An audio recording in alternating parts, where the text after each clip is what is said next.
Voici le sous-module 11 dans lequel nous parlerons de la priorité des opérations. Il va se diviser en deux parties, ce sous-module. La première partie, nous traiterons des expressions sans parenthèses et dans la deuxième partie, d'expressions avec des parenthèses. Donc, pour débuter ce sous-module, il faut faire un rappel sur les consignes de priorité.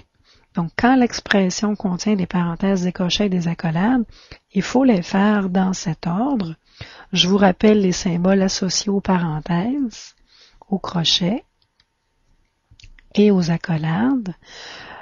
Une fois que l'intérieur des parenthèses, des crochets et des accolades est exécuté, il s'agit de passer aux multiplications et aux divisions, toujours de gauche à droite, et terminer avec les additions et soustractions, toujours de gauche à droite. Pour faciliter les calculs, dans ce sous-module, nous allons permettre la calculatrice, mais toutefois, la présentation de toutes les étapes de résolution est obligatoire. Donc, commençons par un exemple. Ici, nous avons 10,6 plus 1 tiers entre parenthèses, suivi de 2,1. Donc, je vais retranscrire cette expression et je vous fais un petit rappel en même temps. Toutes les fois qu'un nombre comme 2,1 est collé à une parenthèse sans qu'il y ait de symbole qui les sépare, il y a une multiplication sous-entendue. J'écris cette multiplication pour me rappeler. Donc, multiplié par 2,1. Donc, je suis en présence d'une addition et d'une multiplication. La multiplication est prioritaire sur l'addition. Et là, je m'aperçois que je peux simplifier. Si je dépose 2,1 sur 1, je peux simplifier ce numérateur 2,1 avec ce dénominateur 3. Je peux simplifier par 3. 3 divisé par 3, il me reste 1. Et 2,1 divisé par 3, je peux l'exécuter sur ma calculatrice et trouver 0,7. J'obtiens donc 10,6 plus 1 sur 1 fois 0,7 sur 1. J'exécute la multiplication en faisant les numérateurs entre eux, une fois 0,7, 0,7, et je n'indique pas le dénominateur puisqu'il est 1. Maintenant, je me retrouve avec la somme à faire l'addition de deux nombres décimaux. Je peux l'exécuter à l'aide de ma calculatrice et trouver 11,3. Nous allons reprendre ce calcul, mais remplacer le 1 tiers par un quart. Donc, je retranscris le problème en indiquant la multiplication qui est sous-entendue. 2,1. Comme 2,1 et 4 ne se simplifient pas, cette fois-ci, je vais plutôt transformer un quart en nombre décimal. Donc, j'ai 10,6 plus. Si je veux transformer un quart en notation décimale, je peux prendre la calculatrice et exécuter 1 divisé par 4 et vous allez obtenir 0,25 multiplié par 2,1. Je suis en présence d'une addition et d'une multiplication. La multiplication est prioritaire. Donc, 10,6 plus ce calcul de 0,25 fois 2,1, je le fais sur ma calculatrice et j'obtiens 0,525. Maintenant, je peux additionner mes deux nombres décimaux en utilisant ma calculatrice et trouver 11,125.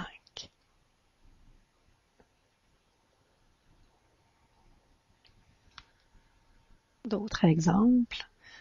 Dans ce premier exemple, en haut de la page, il y a un nombre fractionnaire, le 9 et 1 demi. Nous allons d'abord le transformer en notation décimale. Nous recopions tout le reste du problème et le 9 et 1 demi, à l'aide de la calculatrice, va devenir 9,5. Il s'agit de prendre 1 et de le diviser par 2 et de garder seulement la partie décimale.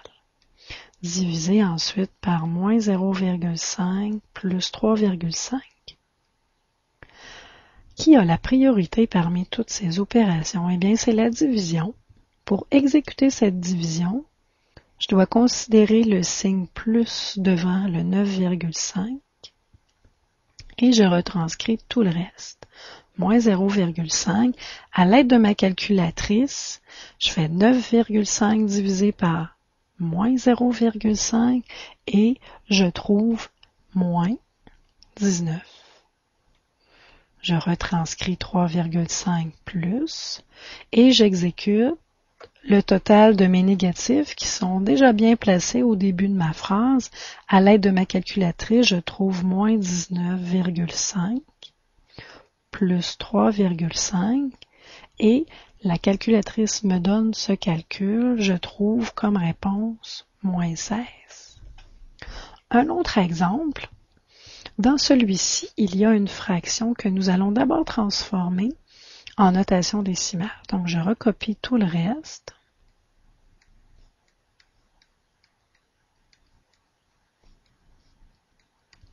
Moins 2 cinquièmes en notation décimale devient moins 0,4. Et j'obtiens ce nombre en faisant la division de 2 par 5. Il me reste à copier le bout du problème, moins 6,3. Et là, je m'aperçois que 6,3 est collé à une parenthèse. Donc, il y a une multiplication sous-entendue que je vais écrire pour ne pas l'oublier. Et par où je commence? Je vais commencer par la division. Je recopie tout le reste. Et je divise plus 49,82 par moins 0,4. À l'aide de ma calculatrice, je trouve moins 124,55. Et je recopie tout le reste. Ensuite, l'opération que je dois faire en premier est la multiplication. Donc, je vais prendre le moins devant le 6,3 et le multiplier par moins 2,5. Je recopie tout le reste de mon problème. Et à l'aide de ma calculatrice, si j'exécute cette multiplication, je trouve plus 15,75. Je place d'abord les négatifs au début de ma phrase, moins 124,55 plus 0,056 plus 15,75. Je fais le total de mes nombres positifs. Je recopie le 124,55 et le total de mes positifs me donne 15,806. À l'aide de ma calculatrice, le résultat final est moins 108,744. Voici l'exercice 12. Par celui-ci, vérifiez si vous avez bien compris les notions que je viens de vous expliquer. Exécutez ces 4 problèmes sur une feuille de papier en mettant la vidéo à pause. Quand vous aurez complété, redémarrez la vidéo pour vous corriger. Donc, voici les solutions complètes de l'exercice 12. D'abord, le A. Nous allons commencer par faire la division ici. Donc, je retranscris 18,96 et à l'aide de ma calculatrice, 21,04 divisé par 3,2 me donne plus 6,575 moins 1 tiers fois 15,3. Ici, vous auriez peut-être été tenté de transformer un tiers en notation décimale, mais je vous propose de ne pas le faire puisque un tiers a un développement décimal infini périodique et vous seriez obligé de l'arrondir au millième pour exécuter votre calcul et vous trouveriez à la fin une réponse qui n'est pas la réponse exacte. Mais nous voyons que 15,3 peut aller sur 1 et 15,3 est divisible par 3. Donc, nous allons plutôt simplifier au lieu de transformer un tiers en notation décimale. Donc, 3 se divise par 3, il me reste 1. 15,3 divisé par 3 à l'aide de la calculatrice me donne 5,1 et nous obtenons 18,96 plus 6,575, il me reste 1 sur 1 fois 5,1 sur 1. Je vais exécuter ma multiplication. Je retranscris tout le reste. Et je multiplie les numérateurs entre eux. Moins 1 fois 5,1 moins 5,1. Et 1 fois 1 me donne 1 au dénominateur, mais je ne l'indique pas. Je commence par écrire les négatifs, les nombres négatifs au début de ma phrase. Donc, je retranscris mon problème et je vais aller chercher le total de mes positifs. À l'aide de ma calculatrice, je vais trouver 25,535 plus le moins 5,1 et ma calculatrice me donne finalement 20,435. Maintenant, le B. Donc, on peut lire d'abord le problème. Ici, il n'y a pas de fraction à transformer. Il n'y a aucun symbole qui est sous-entendu. Donc, par quoi on commence? Nous allons commencer par la division qui est ici. Et je vais prendre 112,167 négatif.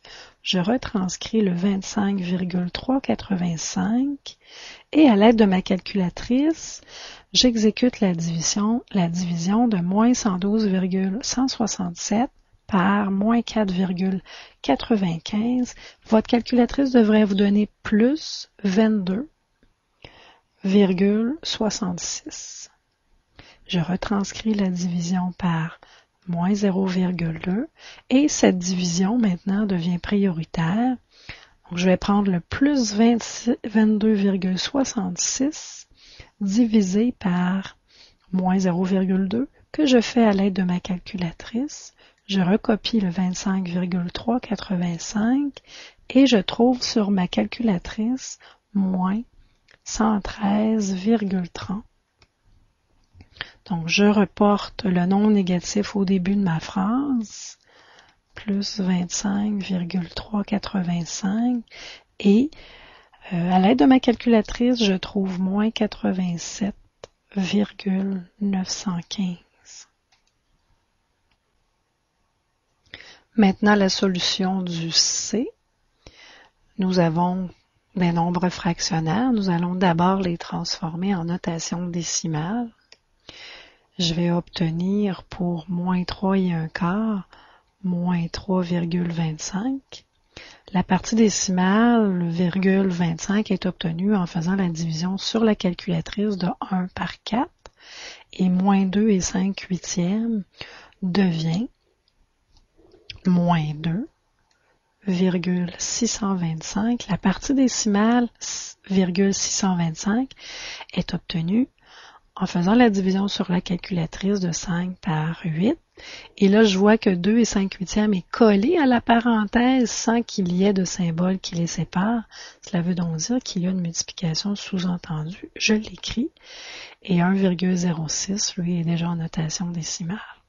Donc, par quoi je commence? Je vais aller chercher la multiplication d'abord en incluant le signe moins devant le 2,625. Je retranscris moins 3,25 et sur ma calculatrice, j'exécute la multiplication et je trouve moins 2,7825.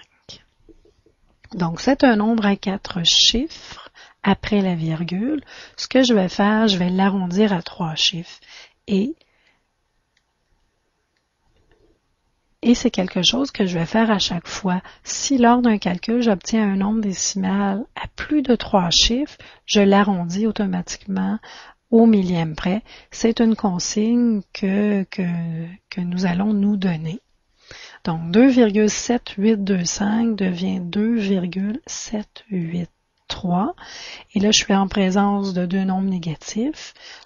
Je prends la calculatrice et j'exécute ce calcul et je trouve moins 6,033. Donc, moins 6 et 33 millièmes. Maintenant le D. Donc, il y a un nombre fractionnaire à transformer d'abord. C'est ce que je vais faire. Donc, je retranscris tout le reste. Donc, 3 et 3/4 devient 3,3 divisé par 4 sur la calculatrice me donne la partie décimale, 0,75. Et je retranscris tout le reste en m'apercevant qu'entre 1,5 et la parenthèse, il n'y a pas de symbole. Donc, il y a une multiplication sous-entendue. Je l'écris par 3,6. Maintenant, qui a la priorité? La division au début du problème que j'exécute sur ma calculatrice pour trouver 63,06666. Donc, le 6 est périodique. Je le note avec une petite barre au-dessus du 6 et je retranscris tout le reste. Maintenant, ce nombre périodique doit être arrondi au millième près selon la consigne que nous nous sommes donnée. J'obtiens donc 63,067 et j'exécute la multiplication en même temps. Sur ma calculatrice, je multiplie moins 1,5 par 3,6 et j'obtiens moins 5,4.